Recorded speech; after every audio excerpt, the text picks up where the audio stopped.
Just a sec.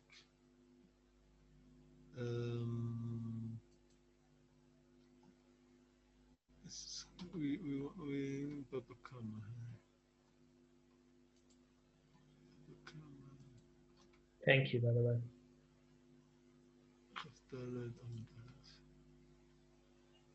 Okay, I'm just let me just do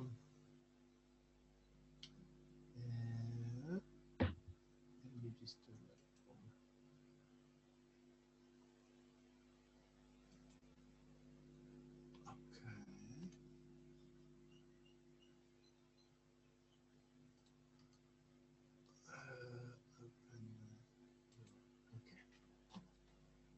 Okay, I'm gonna. What? No, wrong one. I got the wrong. Sorry, I got the wrong page. Got the wrong page. Not Chatzon, Chaftav.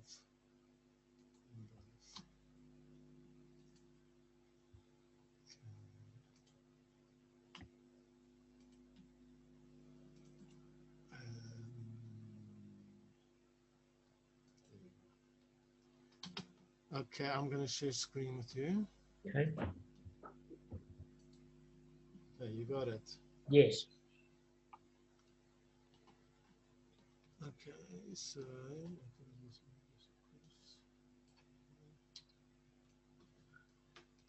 you can still see it properly. Yeah.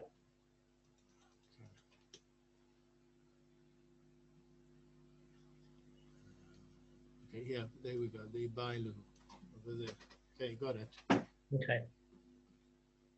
Yeah. So just Okay, to so be more specific, this part I'm following. It's only this last part that I'm right. back. I'm saying so. All right. So I'm saying so. Let's go through the whole thing because Sure. as a general rule, when you got a problem in something, I've start from the misunderstood beginning. an earlier step. Start from the beginning again, because Okay. what happened is there might be a something that you've assumed that's not true. Okay. Now Ibailu is a question. Sorry, I just need to keep an eye on the time because I'm going to have to stop at 27 parts because I need to do my share at p:30. Okay. Perfect. So Ibailu is a question, and in Ibailu is always going to have two sides. Okay. That's important to know. Right. So he's saying, so we got Regel Shedals al Gabi Tinok Bechatza. So a foot that steps on a child in the courtyard in Bechatza Nizik, in the courtyard of the victim. Moshe Teshalem Koimata. Is there going to be a koifer payment? And now we're going to have to explain the two sides of this. Do we say mi amrin, and do we say midi de have a keren, that it's similar? Midi de have that's a standard phrase meaning similar. It's similar to keren. Keren kevin de avad trebet latazimni uchihi. So we say, since keren, if it's done 2 or 3 times, it becomes a normal thing. And therefore umishalem koifer. So we now say the fact that it's urche, the fact that it's normal, that leads to the fact that he's mishalem koifer. Hachinami loishna. So to over here with regel, because regel is urche, and it's not going to be any difficult. Or dilma. So this or dilma, this is the key phrase that works with that ibailahu. That's telling you now the two sides. Or perhaps keren kavanos lahazik. Hi ain kavanos lahazik. This one hasn't got intent to damage. So we're saying that there obviously there's two ways we can look at it from what I understood. The one was the habitual nature of the animal, which we can deduce from carrying all the injurious nature of an animal. So if you want to say it's habitual, then you can say regel is muad from the onset, whereas the injurious nature, you can't make a comparison. Right, that's right. And so the question, we have to rephrase the question, is we're going to say, is it the koifer payment associated with urche, the standard behavior that's normal, or is it associated with kavanos lahazik, the intent to damage? Okay. Okay. Right. So Tashma is going to now quote, and in this case we're quoting another Bryce, and it says as follows: So he brings his bull into the other guy's yard without permission, and it damages, gores the balabos with mace. and the balabos dies. So hashor b'shkila, the bull must be put to death because it killed somebody. Okay. Right? And the owners, whether it's tam or it's muad, has to pay complete koifer. This is what Rabbi Tarfon says. Right. Okay. So now this is what we're starting with. Hang on. So you're saying in the premises of the damaged party, it's right. That's right. Okay. That's the distinction. Okay, I get it. It's chatze balabais. Right. No, I got it. And then shelo berushus. Okay. Right. Now so Rabbi Tarfon comes along, and he says that even if it's tam, it's going to pay much. It's going to pay koifer. It's going to pay koifer sholem. Yes. Right. That's so up until that word Rabbi Tarfon, that's the end of the brisa. Right. So now we ask koifer sholem v'tam the Rabbi Tarfon menale. All right. So now we're building it. We haven't yet got an answer. It's important to understand. We asked a question. You have to keep this in mind. We started with a question over there. Yes. We haven't yet got an answer to the question. But this tashma is not yet brought an answer. We're still building the answer. Yes. So we say, where do we get it? Now this phrase, lav mishum indicates we're now going to make an assumption. Are we not assuming that the reason that Rabbi Tarfon says koifer sholem with a tam is the sabak Rabbi Yossi Aglili? Because we have to say, step number one is that Rabbi Tarfon holds like Rabbi Yossi Aglili, the Amar tam sholem chetzi koifer b'rishus harabim, who holds that a tam can pay koifer. Granted, he's going to pay chetzi koifer, and that he's going to do in the Rishus Harabim. So now we're making reference to another totally different scenario. We have a tam in the Rishus Harabim, and we have the opinion of Rabbi Yossi Haglili, and he's telling us that the tam's going to pay a chatzi koifer. And now, once we've got that, so now that we know in the Rishus Harabim, our case is in the Chatzar Balabais. And now we're going to extend from what we know in the Rishus Harabim. We're going to go to the Chatzar Balabais, the private domain, and the way we're going to do is Umeisila b'kal v'choyme miregel. He's going to turn a kal v'choyme miregel. Okay, so now let's take a look at the Rashi over here. Umeisila, the Rabbi Tarfon is going to get koifer shalem in the Rishus of the Nizak with this kal v'choyme. Okay, so just one question, Rabbi, just one question. Is I understand that the Kal V'chomer worked, as far as I know, is that Rabbi Tarfon added to Rav Glili, who said that he doesn't hold that you don't pay kofar for tam. He says you do, because from what I read, is that the exclusionary thing was not for a tam, but it was for a pregnant woman, unborn fetus that says a man or woman, but it didn't say anything. Well, let's take a look at this, because when you're talking, you're saying an exclusionary thing. Okay.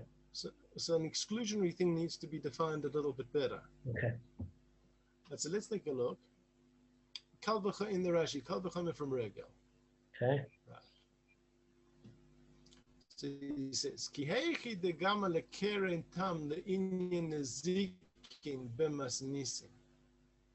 He says, in the same way that we're going to learn about keren tam in the private domain, in the Mishnah, ve'hachi gamala. And this is how it's going to be done. Okay. Now, your key words over here in the Kal V'chomer is the ma and the Eino Din over there. So it works as follows.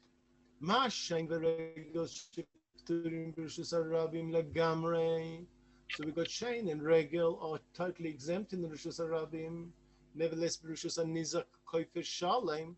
In the Rishus Hanizak, they pay koifer shalem. So again, Shane and Regel in the Rishus Harabim are potter legamre in total, including koifer. And nevertheless,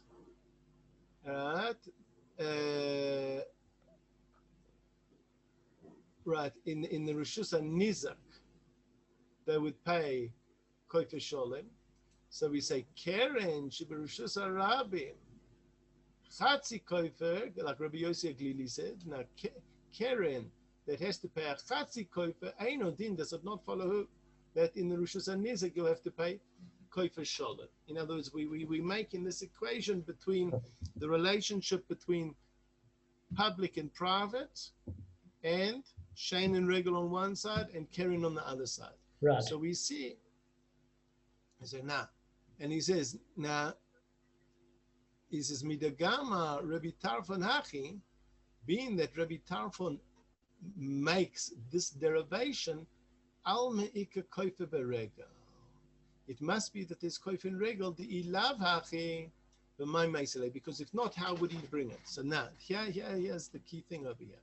Okay. So we're saying, look, Tashma, the parts are as follows.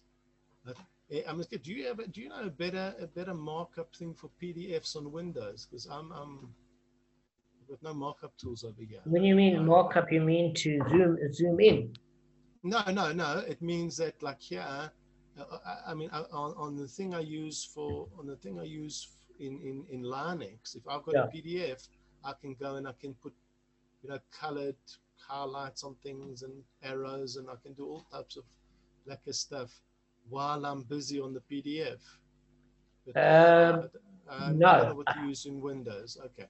All right. So not serious. No. Not serious. Sorry. Okay. Sorry, Rabbi. So again, so we've got the Tashma the Brisa. Then we've got the question. Where do we know it from? Then we've got the assumption, is it not because he holds like Rabbi Yossi Aglili, and he builds a Kal V'chomer from Brega. Okay. Right. After all of those pieces together, we come up with the answer, Alma Ika Koifa Beregel. That's what he says. Alma Ika, see the Ika Koifa Beregel. So now that statement, Ika Koifa Beregel, that's the answer to the question we asked over there, that there is Koifa in the Regel. Because we say the only way that Rabbi Tarfon would end up with Koifa Sholem is if he holds that Koifa applies to Regel. Okay. Because the only way he gets kofer sholem for a tam, that's the key point. The only way he gets kofer sholem for a tam is if somewhere along the line he has to hold that there is kofer for regel. I hear that. Otherwise, there would be no point to the Kal V'chomer, because if you applied from Keren, you would say there's still half damages in the private domain, unless you want to extrapolate that Regel provides the basis of a more stringent arena in the private domain, and therefore you're holding that there is a corporate payment, but you have to base it on Regel. So that's as I said, it's built over here in the Rashi. It says, okay, we say that it's built upon the assumption that there is kofer with Regel. Sure. Right. So that's what we've done here. So okay. So Alma Ik Koifer Beregel. Now that is now our answer. Now Amar Rabbi Shimi ben Ardor, he says Tana mine ziking the Regel meisila. He says that there's a different mechanism by which Rabbi Tarfon is going to conclude koifer sholem for a tam. And he says it's not going to be based on a koifer kal v'chomer. It's going to be based on a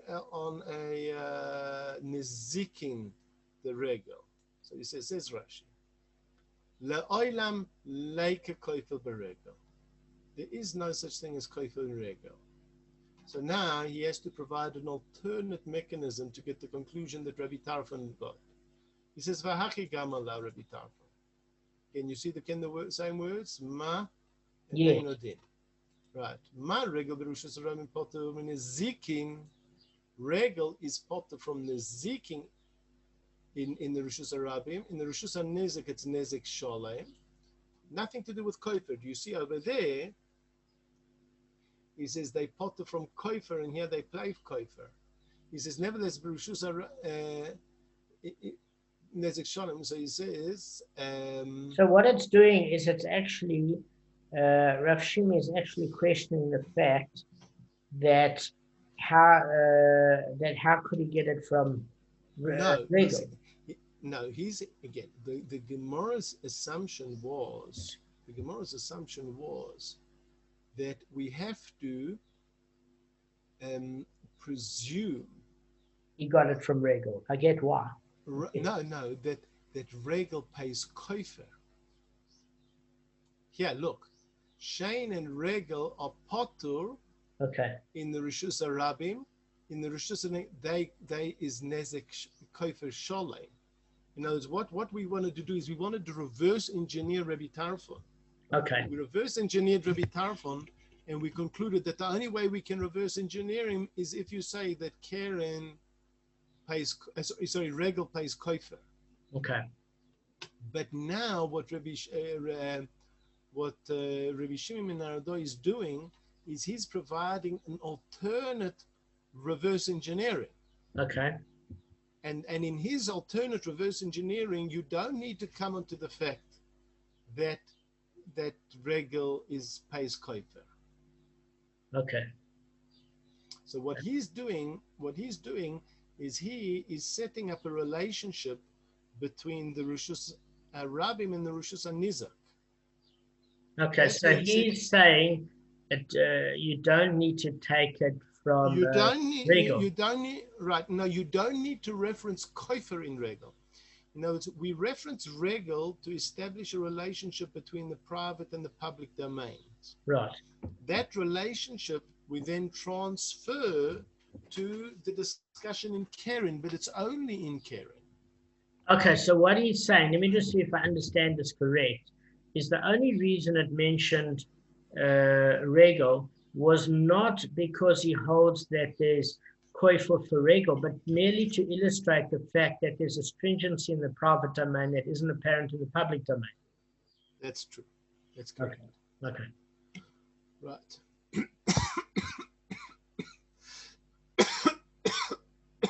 So again, the key point is, initially we believe that the Kal V'chomer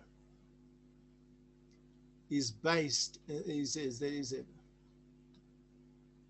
as Meisi Kal V'chomer Meregel. It's a Kal V'chomer Meregel, and as Rashi explains, this Kal V'chomer is built on an assumption that Regel is party to kofer. Okay.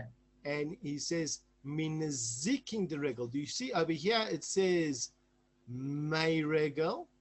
Yes. And over here it says minaziking the Regel. Yes. It's only from the damage aspect of Regel. And then we ask a question that Velifroch, let us undermine the Kal V'chomer by saying man the nezikin the Regel, that this aspect of the nezikin of Regel has got various other factors, that it's got Aish, that Regel applies to Aish. That Nezikin. Nezikin applies to Aish. Right, correct. Right? Nezikin applies to Aish, and he says, Kofer, Rashi says, Kofer doesn't apply to Aish. Okay. And then we say, then ask a kasha. Okay, because they're saying, hang on a second, that Kofer, if his fire kills somebody, you don't play Kofer. You don't pay for it. Right. So again, what the key point, and I'm going to have to leave now.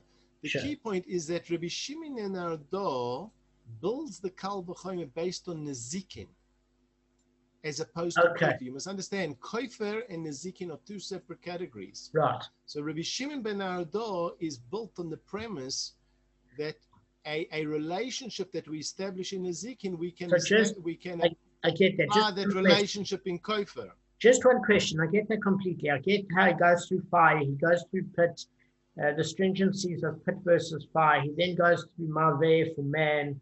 The only thing I don't understand is that last sentence where it says, isn't it clear that he must learn Kofer from Regel? I don't understand. Right.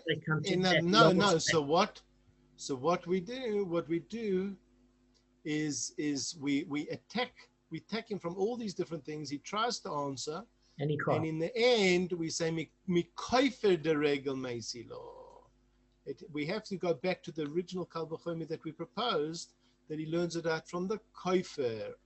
And that we conclude Alma Ika Kofer. Therefore, there is Kofer in Regal. Right. Okay. Damon, I'm really afraid. It's perfect. It's perfect. Rabbi, thank you for your time. It's much appreciated. And it's lovely to see your face. Really. Okay. All right. Keep well. Thank you. Keep well. You too. All right. I hope the recording comes.